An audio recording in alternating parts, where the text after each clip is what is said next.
Welcome one, welcome all. It is the NFC East Mixtape, the greatest crossover presented to you in the history of all crossovers. You can hear us on the Blog of the Boys podcast network, SB Nation's home for Dallas Cowboys content, the Bleeding Green Nation podcast network, SB Nation's home for Philadelphia Eagles content, Hogs Haven, where you can get Washington Commanders content, or Big Blue View, where you can get New York Giants content. We are truly unique in that you can hear us in each of these four specific places. I say we. I am RJ Ochoa from Blog of the Boys. He is Brandon Lee Gowton from Bleeding Green Nation. You can also see our beautiful faces on the Bleeding Green Nation or Blog of the Boys YouTube channels. Brandon, it's going to be a fun week for us.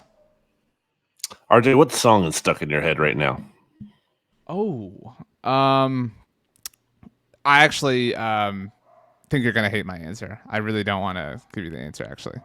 Let's hear it. Well, that's the point of the podcast, like talking about things. So there is an effect. So I've been talking a lot about TikTok and Instagram Reels in our like work environments, and I've been like putting an emphasis on those things. And so there's a really popular sound effect right now on TikTok. People use the song "Angel Eyes" by ABBA. You ever heard this song before? I mean, maybe, but I can't think of it. It's really old, but it's like a mixed version. It's kind of like faster. It sounds kind of like Alvin and the Chipmunks singing it. And you did see Chippendales, right? But the effect or the trend is you thinking about something that has happened a long time ago that you need to let go already. The last one I actually saw was a guy in a Dolphins jersey, and the sound effect was on, and like the caption said, "Why are you still thinking about a random running back? It's been 5 years already." And then it cut to highlights of Jay Ajayi. So like that's the whole thing. So that song is stuck in my head from that trending effect. So that's my answer.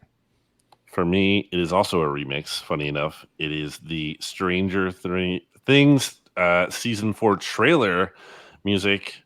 For some reason, I think I was listening to the Kate Bush song. I'm not going to spoil the show, obviously. But there's a Kate Bush song involved in season 4. It's the one where it's a key part of the. I don't want to spoil it, but it's a key part. You definitely would recognize it if you heard it, RJ.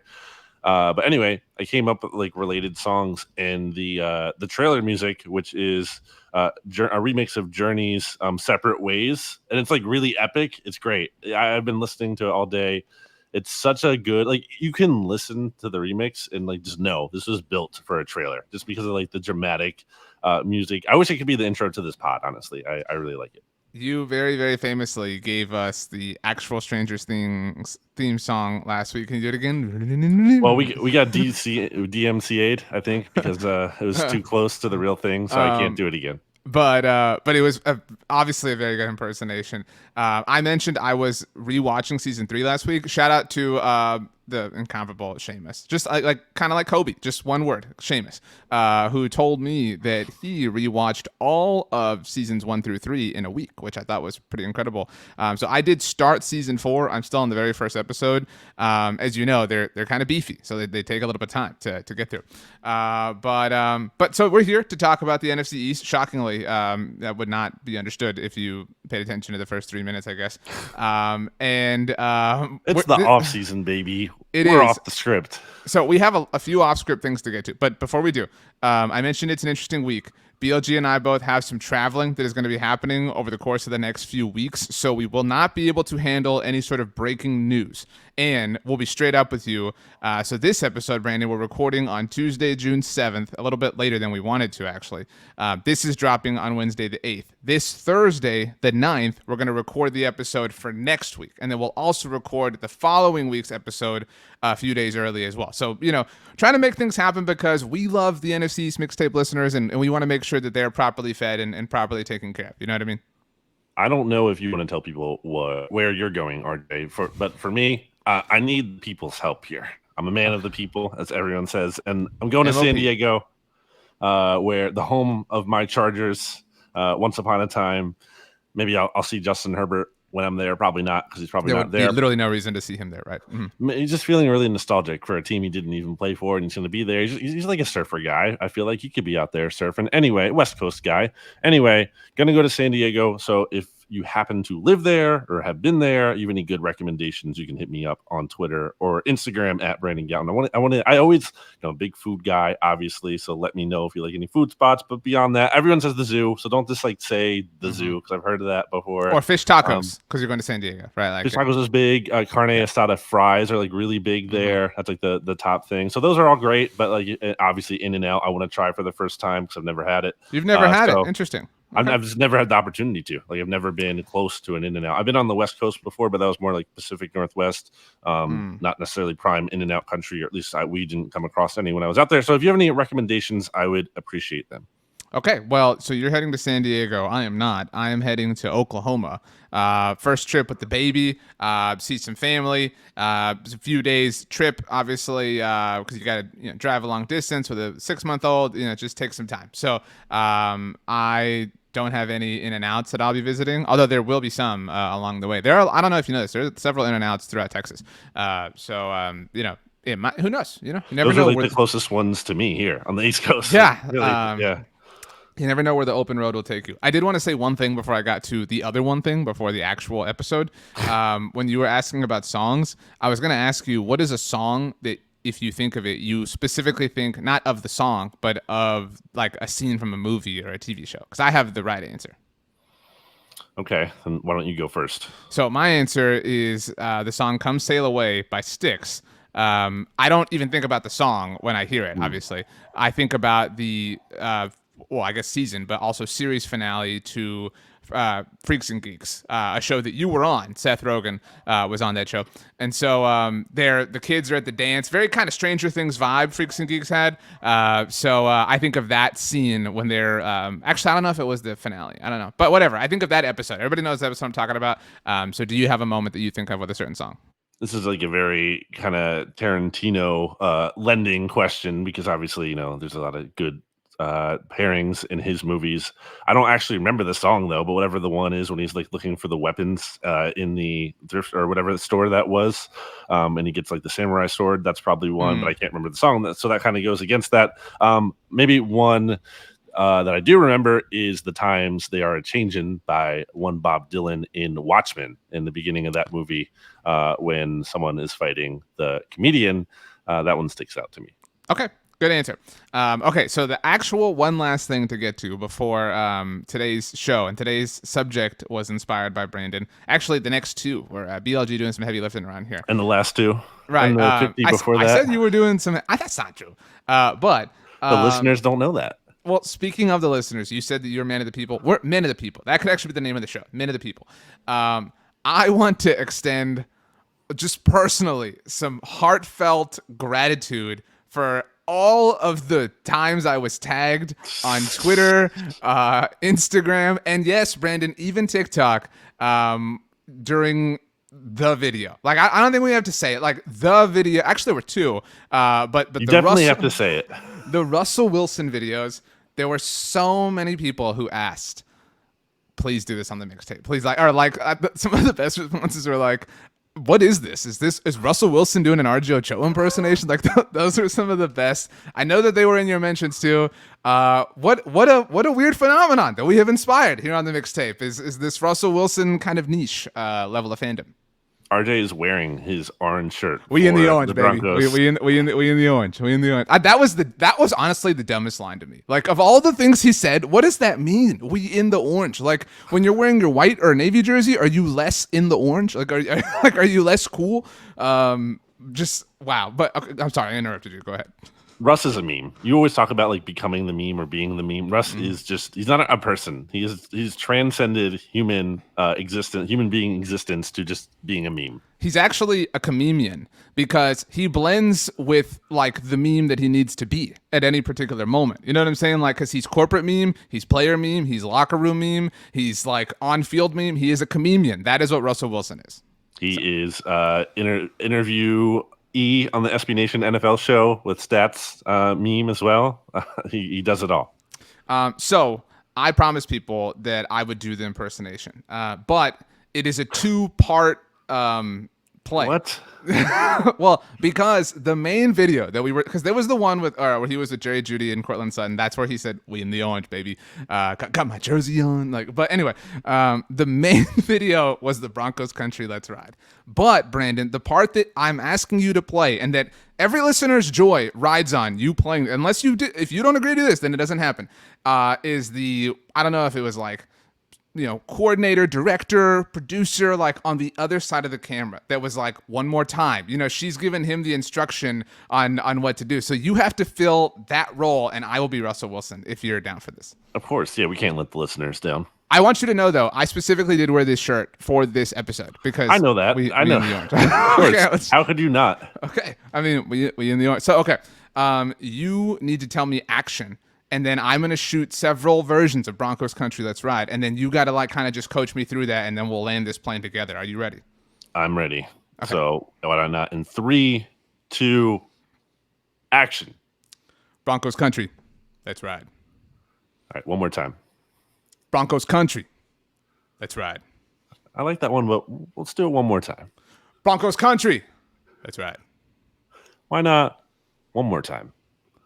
Are you? If you can give me like, what kind of energy are you looking for? Because I need to harness like that. Like, I need one more time. You want to be like the fighter. I need one more time. Broncos Country. That's right. You nailed it, Russ. You got it. That's the thing. Russ, he nails things. And me, I'm just a piece in the play that is Russell Wilson. There's Russ and then there's Russell, and when the two of them come together, it's like the Milky Way. It's a universe, and it's a universe of agony in one way, but also beauty and joy and pride. And I love to live at the center of that universe. In my mind, I'm always constantly harnessing what it means to be a champion. And I think that you can be a champion in multiple universes. I was a champion in the universe of Seattle, and now I'm a champion in business and entertainment and hopefully theater and film and television. And I'm so inspired. And so I don't know, it's just Broncos Country. That's right. It's such a crime that Russ is not in the NFC East. Like, we're being robbed of even more. I mean, we're doing pretty great, getting as much as content as we are out of him. We've got our fill, certainly, on Russ content. But yeah, what a time. See, I actually think the Broncos are in on the meme too. Like, there's no way they share that specific clip unless they're they're just steering into the skid at this point. It was kind of awkward too. Just like. It was, I don't know. If I'm a Broncos fan, do I look at that and be like, yeah, I'm fired up. Russ is on the team. It's just like, oh, this is like kind of weird. And he really is cheesy, which is fine. Again, I've never realized how awkward the word Broncos is. Because the in the middle is such like it's like a harsh syllable. You know what I mean? Like the Bronc. There was something not like Go Hawks ended on that. You know what I mean? But the Bronc, it's a gross sound. It's hard to do. Shout out to the Rider Bronx. Where that's BRO, so Broncos without the O. That's the college mascot for the team of the town I grew up in New Jersey. The O, like BO or like the multiple O's? Like they took out the final O, so it's just Bronx instead of Broncos. They're just Bronx. I would think that Bronx would also have like a K, like BRON. No, and it's not like New York, like the Bronx with an X. Oh, dude, and you're so close there, like proximity wise, huh? Interesting. Okay. Well, I hope that lived up. I knew it was gonna be hard to live up to people's expectations. So, okay. The actual NFC East subject today, Brandon, tell us what it is. We should just do a show one time where we're like, all right, we have a show for you today, and then we don't talk about it at all. Honestly, that's kind of what this is. It's called every episode. It's a little of what this is. People like the banter. It's fine. But anyway, yeah, the premise, the concept for this show is, if you had a vial of true serum and you were able to inject it into, and obviously, it's not harming anyone. It's just no physical pain. It's just you're trying to get the truth. Not like the end of season 3 of Stranger Things where Steve and wow, spoiler. Hey, I mean, you haven't seen season 3 at this point. I mean, that's on you. That's not me. Anyway, Yeah, so who would you kind of inject it into, and then what would you ask them is kind of the premise. And we can, I don't think we have to limit ourselves necessarily to one if we have multiple good premises here, and it's our podcast, so we can make the rules. But I thought this would be kind of an interesting activity because don't you want to do this? Like, don't you want to be Yeah. able to ask some of these people just like that one question that like you feel like how they would respond, but they can't because of certain optics that they have to maintain in public, and obviously many times when coaches and GMs are on the podium, they can't say how they truly feel, but you like suspect or maybe how they feel in reality. So I would like to just be able to get the truth and get it on the record. Okay. Do you want me to go first? Do you go first? This is your idea. Like, I don't want to take your thunder. Like, Why don't I go first then, since it is my idea. Selfish. Wow. Okay. And we'll start with the Eagles because why not? And wow, is that a snore? It sounded like a different noise. I don't know. Sound like a staticky noise. Howie Roseman, he texts me. He reminds me all the time. Almost drafted me in 2012. Gotta say I'm grateful. Everything works out for a reason, and now I'm here. Broncos country. That's right. So. And the biggest obvious question with the Eagles is like, is Jalen Hurts really the guy? And I want to know, so I'm probably maybe into Jeffrey Lurie is who I'm injecting this truth serum into, because he's ultimately the one making the decision. And he's the one who like was reportedly behind the Jalen Hurts pick, which was significant, obviously, like him being his backer.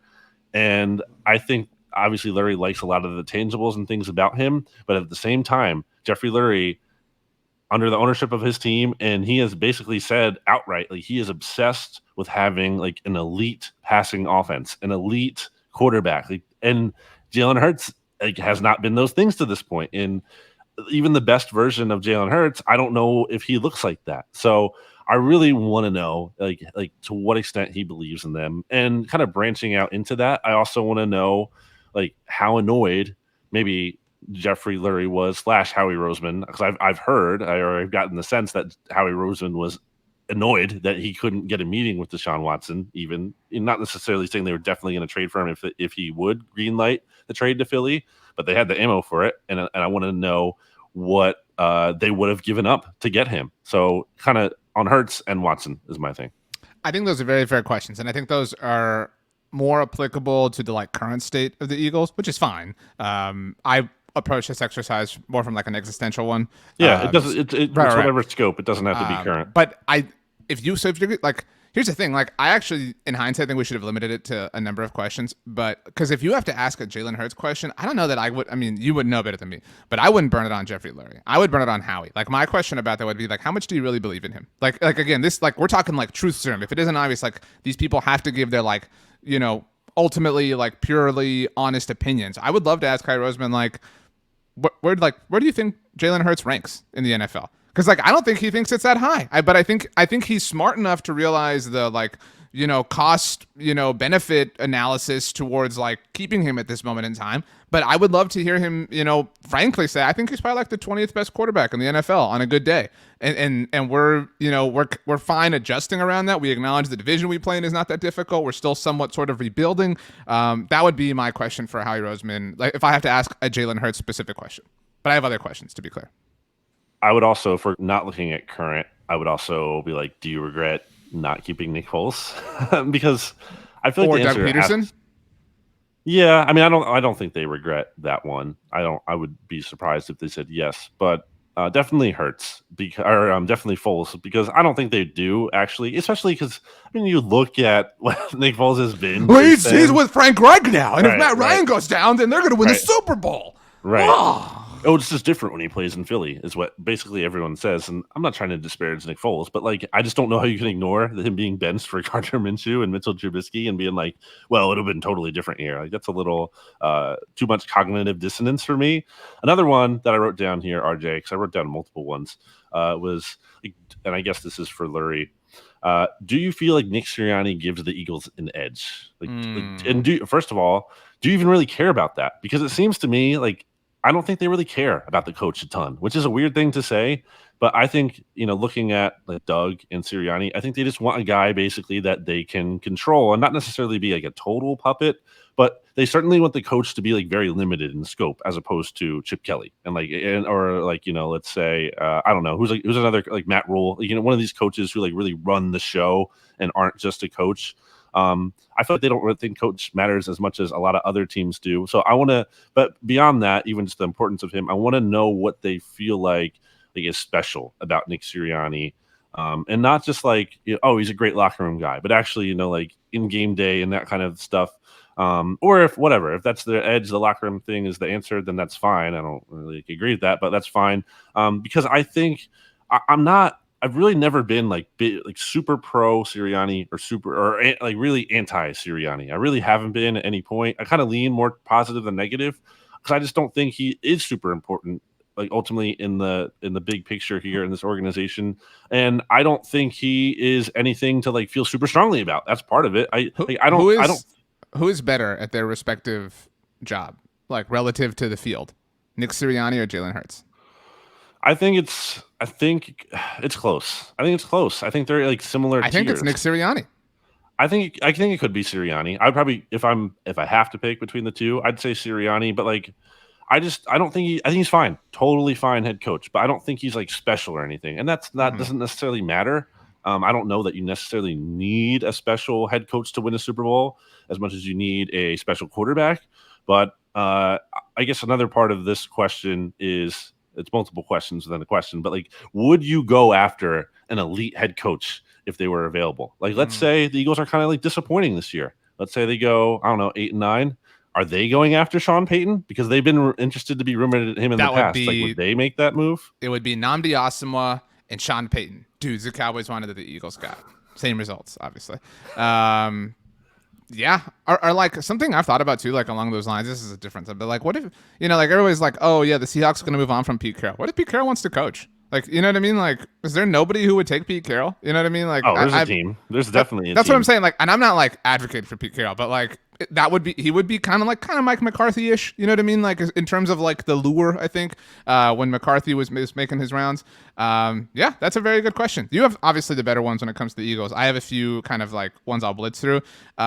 Nick Sirianni. I mean, like now that we're here, I just have to like, is the visor highlighter thing authentic or or like I have to know, you know what I mean? Like I can't not ask at this point in time. I would love to ask Jalen Reagor, who do you blame the most? Like if you have to blame somebody, who do you blame the most for the way your career has gone with the Philadelphia Eagles? Like who do you think he would say?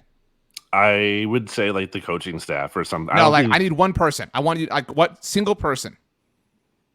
I mean, the Doug Peterson, because apparently the coaching staff argued to draft him, and I don't know, maybe he wishes he wasn't drafted as high because, I mean, not actually because you make more money when you're drafted higher, but just in terms of expectation, I don't know. If we allowed him to answer a group of people, so like the coaching staff qualifies, do you think that I'm talking seriously, he would be like Eagles fans? But yeah, possibly, for sure. Yeah. Ben Simmons knows a thing or two. I don't think you would be very reflective, is my point.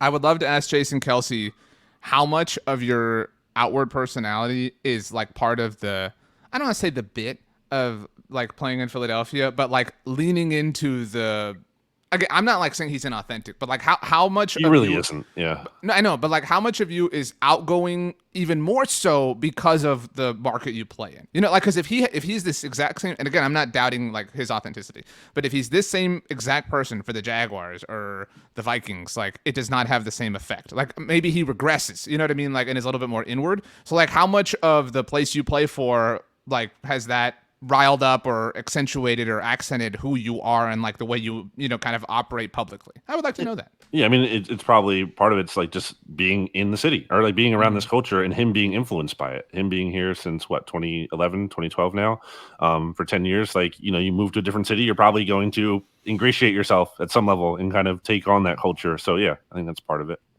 Okay. The last one I would ask would be to I guess Jeff Lurie, and it would be, how does it feel to have the Dallas Cowboys live rent-free in your mind? So that'd be my... That's really sad. Okay, let's move on. But before we keep these questions up, I have one for you. I just saw, Brandon. It is Tuesday night, at least. It is Dollar Dog Night at Minute Maid Park for the Yes, Houston Astros. And they've asked people, could you eat 9 hot dogs in yeah, 9 innings? easily. But like, Not even a question. but hang Like, on, you easily. you you have to eat one per inning.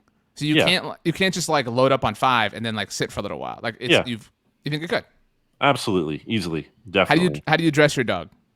It depends. I mean, if it's a dollar dog like that, then I'm not putting anything on it. So I'm trying to get them all down. Oh, dude, gross. Like you got to have at least a ketchup or something. Yeah, but I'm saying like if I'm trying to make sure I do it, I don't want to add extra stuff like that makes it more challenging. Hmm. But like if we're talking about just a regular setting, not a ketchup guy.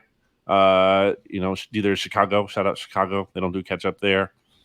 I really like the Chicago dog, to be honest. I think Mm. that is what like the spirit of that is what a hot dog should be. Because you just get a hot dog and maybe you put ketchup or whatever on it, and it's just not enough. Or maybe you get two, it's just not, but it feels like not as fulfilling as it should be. Whereas the Chicago dog has the pickle spear on it, has the tomato, has the celery salt, has the sport peppers, has the onions on there. I think there's mustard on there. It has all that, and it just works together. It feels very like satisfying and fulfilling, and it's like wow, this was like an actual meal item as opposed to like I'm still hungry. Okay. A cheese dog is also really good, by the way. Brats are better than hot dogs. Like hot dogs in general, kind of meh. You know what I I mean? generally agree with that. On back to your West Coast subject. Speaking of the Astros, I saw their first game back at Dodger Stadium after they won the World Series there, and I've had a Dodger dog. Not that big of a deal. Like just whatever. Real Jason Bateman, you are. Right. Let's go to the You know what that Commanders. means. You I definitely don't. know the reference. I really don't. Hmm. But my dog's barking in the background, so I'm a little bit distracted by that. Let's move to the Commanders. We'll save the Cowboys. I don't know if you saw this, Brandon. I'm reading a tweet from George Wallace that came out on Monday. The Commanders announced game themes for the upcoming year, including recognizing the Hogs and the unveiling of a new mascot in Week 17. We have to wait all the way until Week 17 for the mascot. The team says there will be a season-long fan engagement to help select the mascot. Oh, that totally went well last time. Details later this summer. Other highlights include the debut of the marching band and revamped fight song on August 13th. Homecoming weekend, because it's high school all of a sudden, against the Packers. Totally going to win that game on October 30th. A blackout game against the Vikings on November 6th. And a whiteout game against the Cowboys in the finale. So stands to reason the Cowboys will be wearing navy that particular day. My question would be to Jason Wright, how much do you really put in, like how much thought do you really put into this, like because it's clearly not a lot, and I think that he is, I don't like want to tear him down, but I think he gets a lot of credit, and I think by not being Dan Snyder you get a lot of credit, but I mean, like I think he's really bad at this job, like all this stuff is so lame. I mean, and people act like it's like and I realize the bar is really low there, but it's not great. What was the name of the guy who tweeted that out again? You said something. I moved George. on. I'm looking for it again so you can have it. It was George Wallace at Do you G think he's Wallace related WTO. to William Wallace? I don't know. Do you want to know? Like, Okay. Anyway, yeah. So that's your question. It's funny because I think we're all in a similar theme here for Washington. It's not it's just like like we don't why? want to. Like why are you the way you are? Sort of thing, right? Well, but it's bigger picture, right? It's not like we're asking Ron Rivera about like Terry McLaurin. Like, who cares? Like, that doesn't matter. Like, that's not Mm-hmm. really a needle mover. It's more about like the bigger picture of the franchise. Although I do want to ask Ron Rivera if I guess one question, and I'd be like, do you really think you're going to be the team to face Carson Wentz, and why do you think that? Like, I need him to answer that to That's me a with true great serum. point. Like, it's insane. We've talked about this point like a million times. Everyone brings it up, but it's crazy. It is insane how two teams have moved on from him, and you're like, no, we got this. Like, we definitely are going to make this work. Like, I would what would make you think that? I would love to ask Ron Rivera, and let me be very clear here that I'm talking about things that are not crimes, and there are obviously some that are that this franchise is accused of. But so like of the like memeable things that have happened, and because there's a lot of those too. Which one are you the most embarrassed by? Because obviously, again, like if we're like being real, there are like life-altering things to be embarrassed and humiliated by when it comes to this franchise, and in no way am I trying to make light of that. But as far as like, the benches thing, fighting on the benches, like stuff like that, like what are you the most embarrassed by? Like what would the answer even be? So along these lines, my second of two questions I've written down for Washington is for Tanya Snyder, Dan Snyder's wife. And the question is very simple. Are you proud of your husband? I mean, like I don't even know that we would have a long list of questions for Dan Snyder. Like if we're lumping him in here, because again, it would just be like, why? It would be like what are you ashamed of yourself? Like like that would be my. Actually, if we're really asking questions, I would love to ask like, how much is the NFL supporting you? Like how much are the owners and Commissioner Goodell allegedly, hypothetically, potentially supporting you? Like how much of this are you not responsible for, or as far as the cover up or whatever is concerned? I do think it's a low key concern that like he is going to get kicked out, and that'd be really bad really good for Washington fans. Really bad potentially. It's no guarantee an owner comes in and they're great, but they're going to be better than Dan Snyder. Basically, like there's a very good chance whoever buys that team and takes over, even if they're like still dumb and aren't great, they're going to be better than Dan Snyder. Yeah, I mean he's weighing them down like in every sense. It can't get worse. Is there anything I would love to ask? I don't know who we direct this question to. Like that's part of the mystery of this team. But like, do you regret letting Kirk Cousins walk? I know that you would laugh at that, but like that's a legitimate question. It's like when you look at what's happened to them. Well, I mean, it wasn't just up to them though. Like he wanted to leave. Do you regret the way that whole thing was handled? Like, do you regret not paying him, more like up front, instead of letting things draw and stretch out the way that they did to the point that they became untenable with Kirk as well? I think the answer has to be yes. And I would love to know, do you regret the RG3 trade? Like the answer has to be yes, doesn't it? Like, was it really worth the 2012 division title? No. I mean, it's easy to say that with hindsight. I think the process of the trade wasn't terrible in terms of like if RG3 never gets hurt, and he did, so that's the hindsight. Maybe you regret rushing him back or letting him rush himself. Yeah, I think there's a world where he doesn't, they don't, and obviously a world where he's in a better, more stable environment that because I think his ego got out of control too after his rookie season. So yeah, I think there's a world where like that trade looks good. It wasn't like a total foolish trade from the jump. Do you remember who Washington played in week 1 of the 2013 season that he came back for? Remember, it was like, all this, he going to miss any time, blah, blah, coming back. It was the Eagles. It was Chip Kelly's debut. I know. Okay, I was making sure you remember. Do you remember the T-shirt that RG3 was wearing? Was it like his logo, his shield thing? It wasn't, but it was like part of. It's ironic. I'll tell you that right now, especially given everything that happened. Do I remember the shirt that RG3 was wearing 9 years ago? No, I don't. Well, that's your fault. It said Operation Patience on it. I'm serious. What's more is he was fined $10,000 for it because this was back.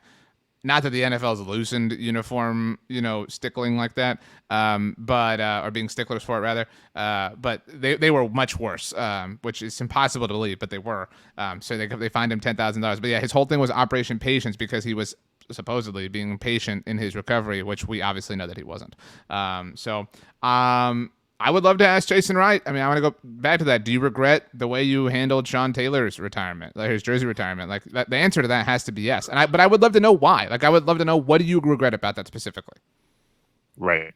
What would you have done differently, and like how did it happen? Like why did all those bad? Like how did those things happen? How were they allowed to happen? What was like? How would you fix it if you could do it again? Like to make sure that those things didn't happen. And we've talked about that before. But for those people who, for some reason, don't know what I'm talking about, it's just, they put like his family in front of like porta potties to pose for a picture, and there's just like a lot of messed up things. And they let people, they had like rope, they had painted 21 on the field, like on the sidelines, like the corners of them, and they had roped them off, but then let people stand on them, including Patrick Mahomes' brother, which led to like a whole thing. That's the other thing too. Like they picked like. Again, this goes back to like high school homecoming. You pick a game that you think you're gonna win, right? Like that's the whole point, right? Like we want to everyone wants to enjoy the dance and have a good time. So like, why are you picking the Packers game as homecoming this year? Why did you pick the Chiefs game last year to like retire Sean Taylor's jersey? Like it's just dumb. So, hey, it is what it is. Okay, ready for the Giants, and we'll save the Cowboys. I want to take a quick break, RJ, because I know you love me throwing the break Look, when we're on I'm going to take a YouTube. You're break. like, We're going to take a break, but the YouTube audience is not going to understand that. So this is just for the podcast audience. We're taking a break right now. Okay, Brandon. You're lying to the YouTube audience, but what did you do during the break? well, that's the thing. This is the incentive to watch the YouTube, so you don't have to worry about the break. So it's just a little, it's a bonus. But, you have to include all the audiences here. So during the break, I actually knitted a scarf in the middle Do of you know summer. how to knit? For real? No, I don't. My grandma does. Shout out to my grandma. Shout out to your grandma. Question before we get back to this. I'm going to be driving a lot, obviously, as mentioned. You're going to be, I imagine there's a flight involved to San Diego. I will not be walking to San Diego or driving, yes. Well, I would walk, is it 500 miles? 500 miles. Yeah. What is like the ideal road trip snack for both a flight and a car ride? So like you're no, okay, let's focus on the flight part. So because it can be something that you can like pack up, as you're walking from like terminal to terminal. It doesn't have to be something you specifically eat on one plane ride. So I'm a big food guy, but I'm also a big anxiety guy. So I'm not like necessarily I'm fine once I get on the plane. I'm not one of these people that gets nervous about flying so much as I get nervous about TSA.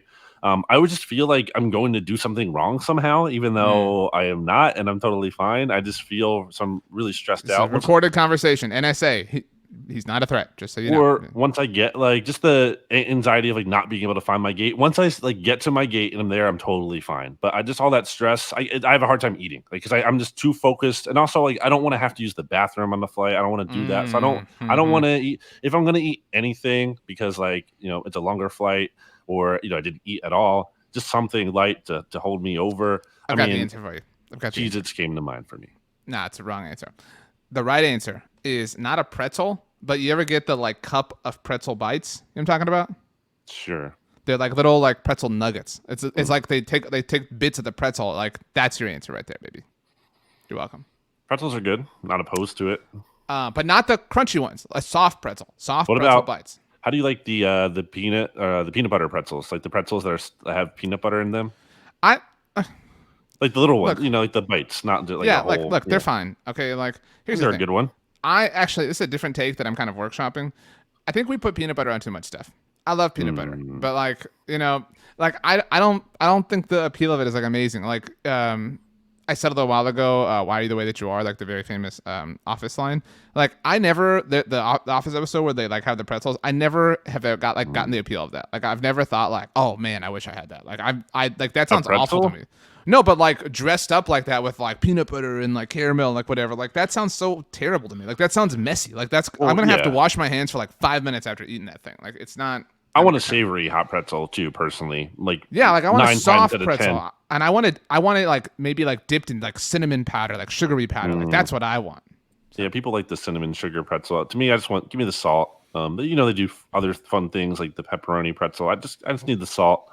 Auntie Anne's classic. You go to the mall, hot summer day. You get the pretzel. You get the lemonade, icy, slushy thing. Just it's a great time. My question for John Mara, in hindsight, when should you have moved on from Eli Manning? That's so funny that you picked to choose this. Two of my questions have to do with like looking back. I did come up with one for current just because I thought it'd be like, okay, what could I possibly ask if I had to now? But I have, is Eli Manning a Hall of Famer? Because I want Mara on the record. No, that's a waste of a question because like this goes back to the old Seinfeld trope. That like it's not a lie if you believe it. They believe it. Like I don't know if he really does. That's the thing. I totally think he does. But I don't know. We disagree. Okay. I mean, you could be right, and he might say yes anyway. But I think there's a chance. That he doesn't actually believe it.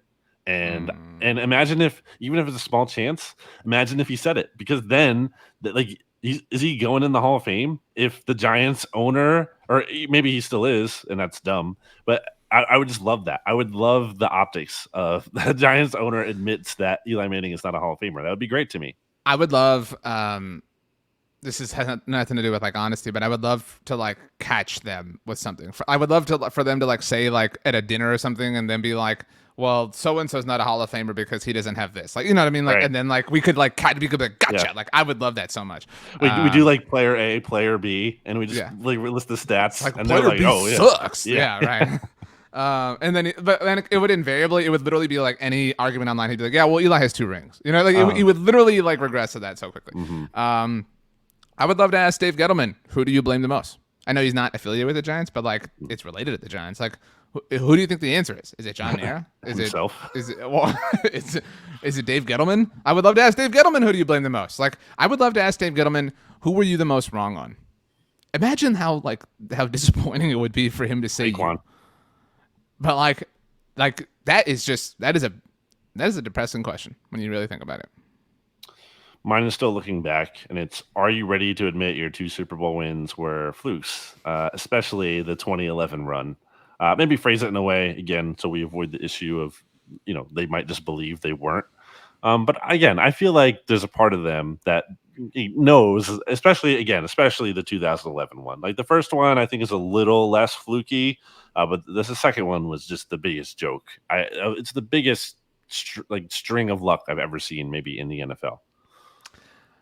I agree. I mean, there's a lot of I've done this what if before.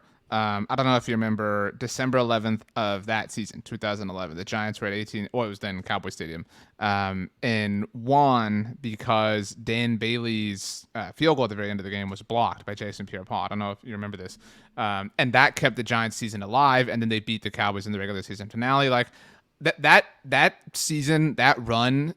There are so many moments that you can point to, like it almost fell off a cliff. You know what I mean? Like it's not just like, oh well, if not for that one thing. Like there are so many moments where it almost happened. Like I tweeted about the Eagles run in somewhat of a joking way last week, and had a lot of Eagles fans in my mentions. But like when I think about the Eagles playoff game specifically in 2017, the only real like sliding doors one like moment is Julio Jones at the very end of the divisional round, because they like beat the tar out of the Vikings in the NFC Championship game, and then the Super Bowl was just like great back and forth. So I think the Giants have a little bit more fluke to them. I'm with you. What do we want to ask Daniel Jones or Saquon? Do you wish that you weren't drafted by this team? Okay.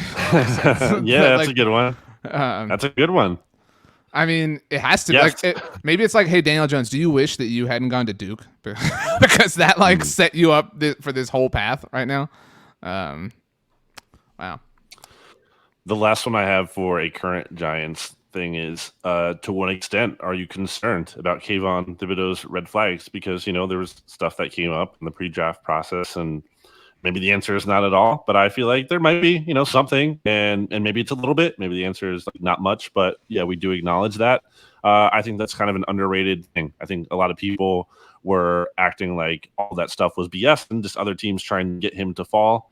And I don't really think that's the case. There might be some of that, but it's not like people were making stuff out of thin air to totally just trash him. Like there were some things there. There was a reason he fell a little bit further than expected and wasn't necessarily the number 1 overall pick. So I would want to know about that. My last somewhat recent question or relevant current day for the Giants is: how much do you really believe that you deserve to win the NFC East in 2020? You know what I mean? But like. Right. They must really believe it. Like, there was a lot of faux outrage. And so I would love to know like how wrong. Oh, 2020. Sorry. I thought you meant this year. Right. No, 2020. Okay. We're ready to move on to America's team. So to the Dallas Cowboys. Wait a minute. You went first for the Eagles. So I get to go first for the Cowboys. Like, let's play Jerry the game. Jones. Okay. So I would love to ask Stephen Jones. I in a weird way, I'm almost like, I almost don't want to know the answer. You know what I mean? Like it's at that point, but like, there's so many Cowboys fans who will tweet and say things like, this team doesn't care about winning. All they care about is making money. And I have, like, even as upset as I've been with them, like, I can't rationally believe that. But this offseason, they have tested that, like, emotion from me, right? Like, it's easier to believe that than ever. So I would love to ask them that. But, like, I still, like, 97% of me thinks the answer is that, like, oh, yeah, we want to win. But, like, that 3% just, like, lurks in my mind. Like, I would love to ask, like, how much of your attention is devoted on the business of this organization versus the on-field success of this organization. That would be how I would phrase it. Here is the verbatim what I have written down on my prep sheet question to Jerry Jones. and it is: would you rather the Cowboys be worth double their value moving forward and win no Super Bowls, or drop significantly in value and win the Super Bowl? Wow, that's a really great one. I don't want to know the answer. They're worth what, like $5 billion? So like doubling that is like a lot of freaking money. Like that's not a small decision. That would make you, because they are obviously the most valuable sports franchise in the world. That would make them the most valuable by like more than 100%. You know what I'm saying? Exactly. Like it would be the widest margin to exist, you know, in that particular competition in the history of the world. So like it's not just like, oh yeah, Super Bowl. No, like it's not. Can't just easily turn down like $5 billion. I'm looking for it right now because I don't know the exact quote off the top of my head. But he was asked, Jerry, this I'm making sure here right now, like recently, like in the last year, about, you know, the salary cap and things like that. And I really don't know if you know this, but he said, you don't want to know the size of the check that I would write to win the Super Bowl. And he said something like, it would be embarrassing. It would be exorbitant. You know what I mean? Like it would be whatever, this and that. Like, okay. and people love to throw that quote around, like when it's, you know, like, I don't know, when Cowboys don't sign insert player here because they wanted too much money. It's like, what did Jerry say? Like, he would, you know, and that's why, like, I always think it's hilarious every year. And I'm not accusing you of this, but like the mainstream media will be like, well, Jerry will sign him. Jerry will sign everybody. Like, yeah, that was true 20 years ago. That is not who they are anymore. That's a really good question. That's the best question you've come up with. I would love to ask Dak Prescott, how comfortable or how involved were you with the decision to move on from Amari Cooper? Right. And in a weird way, because I trust that Dak that much. If he were to be like, you know what, it was, and this is all hypothetical, to be very clear, but if he were to be like, it was totally my idea, like I wanted it, like I was down for whatever, I would immediately feel so much better about it. You know what I mean? But and I would in the same way feel like so much worse if he was like, I had no idea, like they blindsided me, like it was just crazy. But it's kind of like, sure. You remember when the Saints traded away Jimmy Graham and it was like, Drew Brees is gonna be so pissed. It's like, you think the Saints traded away Jimmy Graham without consulting, you know, Drew Brees first? Yeah, like surprise. He just wakes up one morning and he's like, oh yeah, wow.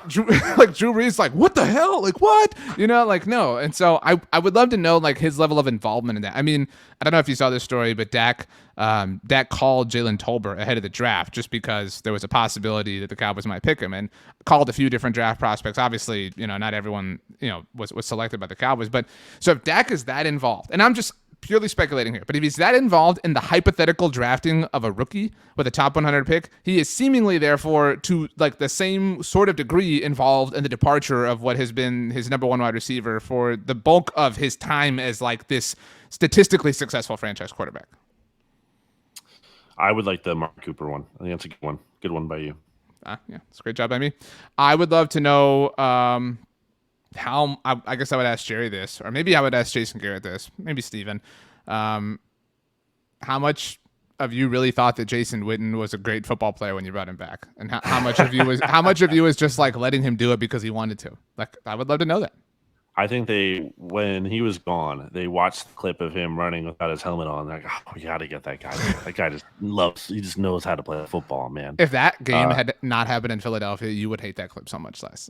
It's not about the clip. It's about just the reaction. Like, oh, wow. Like, this is like incredible. Like, what was he supposed to like do? Like, just stop? I maintain in the middle of the field? Like, that's no. Like, of course he kept running. I've always said that there's nothing to do with toughness. It's just like what any player would do.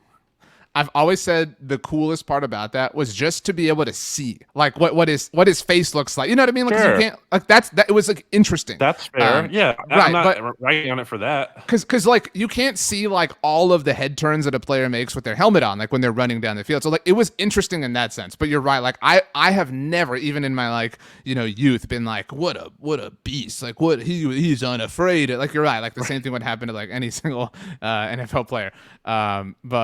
Okay. I have two more. One of them is really quick. Go ahead. Are you unwilling to play Tony Pollard because you gave the contract you did to Ezekiel Elliott? And that's quick. If we're being strategic, if the truth serum is like wearing off at this point, so like we're worried about it not being accurate, I would love to like phrase that question to Mike McCarthy and say, have you been prohibited? Have you been told to prioritize Ezekiel Elliott over Tony Pollard? That's how I would ask the question. That's a quick one. That's just not like, this is, I'm burning this one question, but I just wanted to throw it in there. And the real one I have is for Mike McCarthy. It is, what percentage chance do you think you're the Cowboys head coach in 2023? I mean, There's no way he's like 100%. But like, I mean, I think he believes There's it's no 100%. I think he don't believes think it. he does. I think he knows the Peyton stuff. He's not like that dumb. I don't think he's dumb at all. I think he's really intelligent. But let's get this written down. RJ, Mike McCarthy is smart. I think you don't make it to the NFL if you don't have some level of intelligence. That's what I'm saying. Like, I don't think he's like a dunce. Urban Meyer. I would love to ask, like, if I'm like stirring. Okay, there's your one example. That's fair. I would love to ask Mike McCarthy, what is Dak Prescott better at than Aaron Rodgers? Nothing. Come on, that's Why we've had such harmony. Like, why? Oh, what's he better? Okay, maybe he's more athletic. Like Aaron Rodgers isn't like that athletic. Right? I would love to know, like, is Dak Prescott easier to work with than Aaron Rodgers? I think the answer is like obviously yes, but still, like, I would love to hear that. You know what I mean? Okay. I would love to ask Mike McCarthy, kind of like everybody else have asked, like, who do you blame? Who do you blame the most for the circus? Like, you've been in two very different organizations. Like, or maybe not who, but like, what are the problems in your? Because like, look, I understand that like not everybody believes Mike McCarthy is like a great head coach, but he's been through a lot of organizations and worked with a lot of great head coaches and a lot of stable levels of ownership, including not even a level of ownership in Green Bay. And so like, I would love to ask him, like, what are the problems that you identify with the Cowboys organization? I would love to hear that. If you could pick any owner to report to, who would you pick? That's what I'm asking McCarthy. Okay. Do we have any questions for Zeke? Do you want to ask Zeke, like, do you think you're better than Tony Pollard? Because that would be a kind of another, like, he might believe it thing, I would love to ask CD, did you, I mean, I think we know the answer, but like, did you really want to wear number 88 or was it forced on you? Do you know this? It was forced on. Like, Jerry had a teammate at Arkansas whose last name was so just making sure you knew. CD wanted to wear 10 that night he was drafted. He told One Fight Through the Fan that he wanted to wear number 10. So would have been a bad choice. 88 is way better for him. I don't know, man. Hashtag jersey number analytics. He's a big receiver. He has to wear 88. You said he's a big receiver? I think he's really small. Like, I think 10 looks solid on him. You know what I mean? Like, no. I mean, he's bigger than the usual 10. I have a better question, or a really good question. I would love to ask Jerry Jones or Stephen Jones or even Mike McCarthy. So like the brain trust here. I would love to ask them. This is truth serum involved here. Did you guys really move on from LP Ladouceur last year because he was going to pass Jason Witten for most games played as a member of the Dallas Cowboys?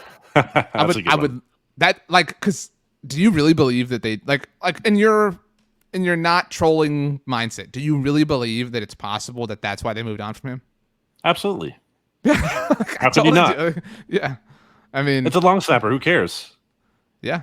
He'd been around for, at that time, 14 years. Yeah. Poof, gone. You can get another one at like any time. Okay, my last one. This one's for Jerry specifically. Is the reason that you will not put up curtains so that you can have pretty photos of your stadium like all over the place? Is that the reason? I would love to know that. Because, like, I don't know if you like people. It's a thing now. Like the other night, Kenny Chesney performed there, and they had curtains. Like they have curtains up, and so it's like they have them. They can do it. They do it for other events, but they do not do them for the like literal events that the building was designed for. What do you mean curtains? I don't get, like, what are you talking about? You know how the sun glare like hits at AT&T Stadium in like in afternoon games, and like it's always like a big crazy glare. So they do have curtains that they put up on those windows for concerts or like when they have the Final Four or whatever, like WrestleMania stuff like that, to like create the like theater effect. But Jerry has refused to address the idea of putting up curtains for those afternoon games, despite the fact that the sun clearly presents some sort of disadvantage for the team.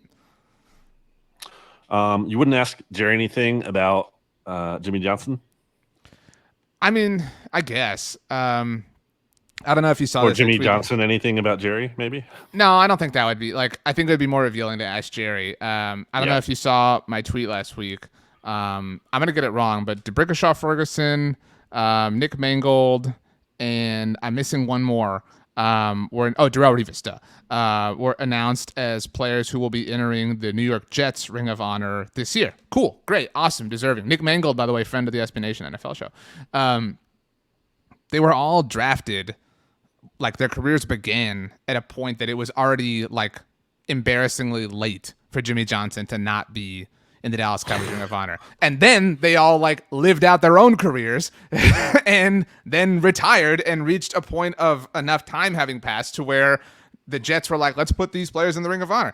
And I was talking to Stats about this, our buddy, and he was like, look, like it's the Jets. And I agree with that. Like not every team's Ring of Honor is as prestigious or illustrious as other teams, but the Cowboys is obviously a legit one. I know even you would admit that. But Jimmy, like, and I love the Dallas Cowboys and their Ring of Honor, but like it is nothing compared to the Hall of Fame. No Ring of Honor is, right? And Jimmy has literally been deemed one of the best coaches in NFL history to the point that he's in the Hall of Fame. It's like, I don't even have the word to describe what it is that he's not in the Ring of Honor. Like, it's not embarrassing. It's not sad. It's not pathetic. Like, I don't have the proper word to quantify what it is. It also is just not even real. Like, obviously, like it's whatever. It's not, but it's like it's not this real. Like it's an event, and whatever. It's like one day. It's like it's not like this. It's really not that big of a lift. Even if you hated him, it's like you just have to swallow your pride for like one day, and then it's fine. I will never I will never find it not amazing or ironic or crazy or whatever that the night the Eagles like partied at AT&T Stadium in what was then the biggest loss ever handed to the Cowboys at the like palace Jerry Jones built. That was the night that he was celebrated for going into the Hall of Fame. And I like that like deficit has since been outdone. Shout out to the Cowboys. Like the margin by which they lost. But that was, correct me if I'm wrong, that was not one of the best like nights of that year for you as an Eagles fan? Right? Like no. Okay, well, like I mean, it's up there because it was like the Cowboys, right? Like it has to be like in this cool little box, right? In the moment, it was cool, but looking back, it's like it's not one of the bigger wins. I would say of that season. I would say the Panthers game sticks out more. The Giants game, the Jake Elliott field goal winner sticks out more. The Rams game sticks out more. Like there are games that stick out more.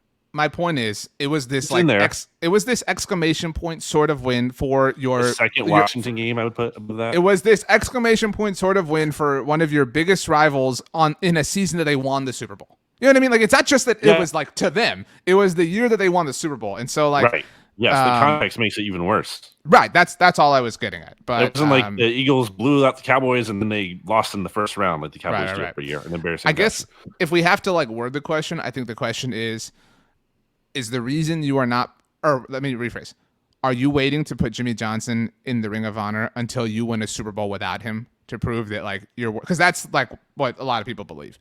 That's like the heavy like assumption, presumptive theory about this. And I hated last year when Jerry got all this credit in the lead up to the Hall of Fame celebration. He was like, he's going in, and everybody was like, see, he's doing it. What has he done? Like he hasn't done anything. Like it's just it was such like lame fake cheers for nothing.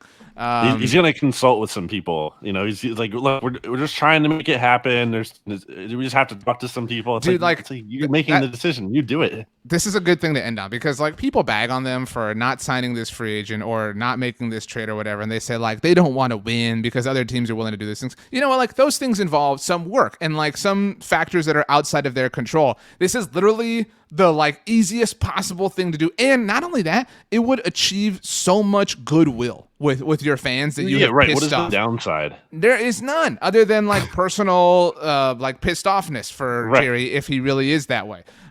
So yeah, it sucks. Thanks for bringing it up. All right. Okay, last thing. One question you would ask me if you had serum. Oh, I'm not gonna actually have to answer it, to be clear. What is something Blogging the Boys does that you wish Bleeding Green Nation did? Well, I mean, that's easy. I just, got to get better at the video stuff. That's it. I would say, I think Bleeding Green Nation's like follow through, and like this extends like the whole Bleeding Green Nation universe is amazing. Like every fan at Bleeding Green Nation, it feels like they live and die with the site. That's an amazing job. Shout out to Bleeding Green Nation, the unicorn, as we like to call them.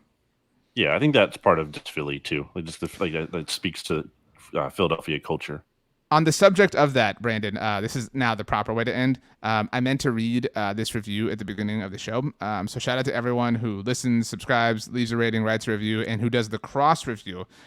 This comes to us from Billy Felon on the Blog and the Boys podcast network. 5-star rating, left almost a week ago, first day of June, and it is titled Sports Pet Peeve. Remember we talked about pet peeves last week? So here's what Billy wrote. Thought I'd throw my sports pet peeve in the discussion.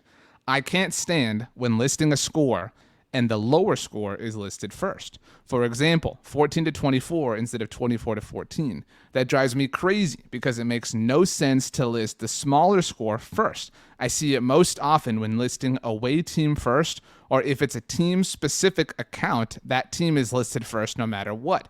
But it still doesn't make sense because you wouldn't say out loud, we lost 14 to 24. Anyway, I enjoyed the NFC East Mixtape despite being a loyal yet long-suffering Giants fan. Really like where Shane, and Dable are taking the team. The Shane thing still, difficult to kind of do off the cuff.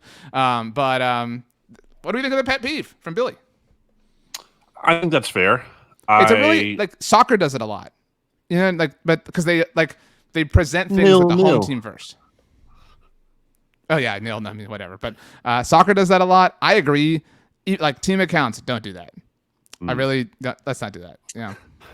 Team accounts tweeting, after a bad loss final and the score graphic. I saw the at Treblaw thing. Guy on Twitter at Treblaw is always harping on that about how that's always really embarrassing.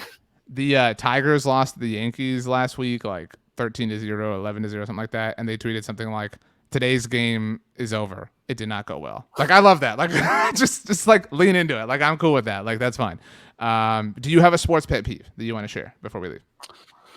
The score thing reminded me of when I think I was little, and my dad taught me that I feel like usually in any kind of graphic with two different team names and there's one on the bottom, that one's always the home team, or that should always be the home team. Except for soccer teams, right? Well, yeah, I don't know what's going on in that universe, but I feel like that should be adhered to, and I think it mostly is. But sometimes I'll come across something, and it's not. I'm like, what are we doing here? The home team should always be at the bottom. I like that. I'm gonna isolate mine to football specifically, and it's something that the NFL, I guess, and it's something I have to deal with every year. I have to put out this fire every year. All right, and I know this upsets you, but when the Cowboys play on Thanksgiving, every single Cowboys fan, it feels like, complains. The NFL is making the Cowboys play 3 games in 11 days. First of all, it's not 11 days. You have to count the 12th day. That is the day that they are playing. So it's 3 games in 12 days. First of all, the math is wrong. Second of all, every team has to do this. Every single team.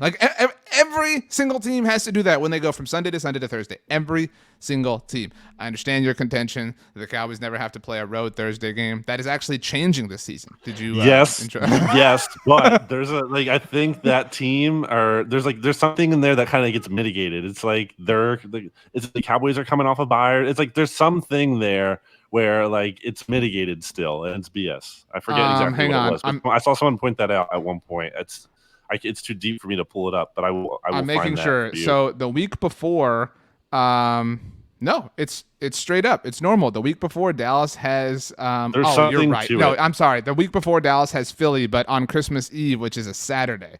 Right. So see, they still get more than usual.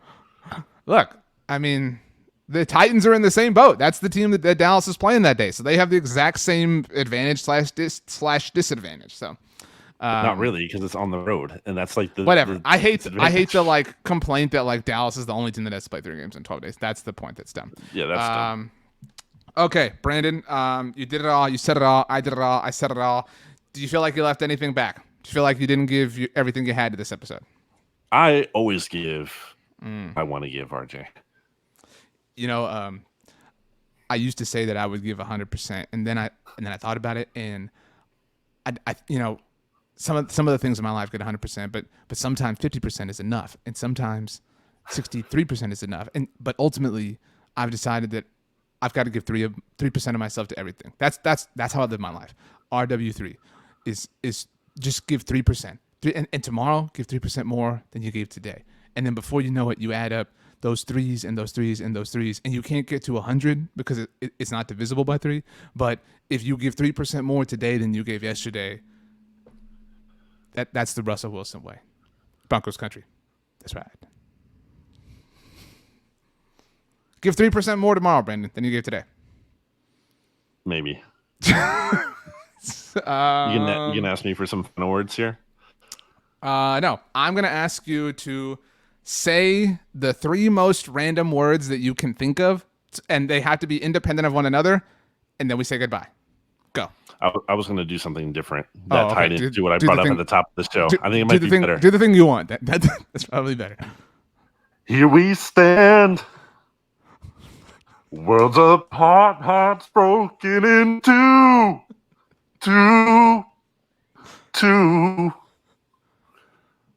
That was basically 3 words.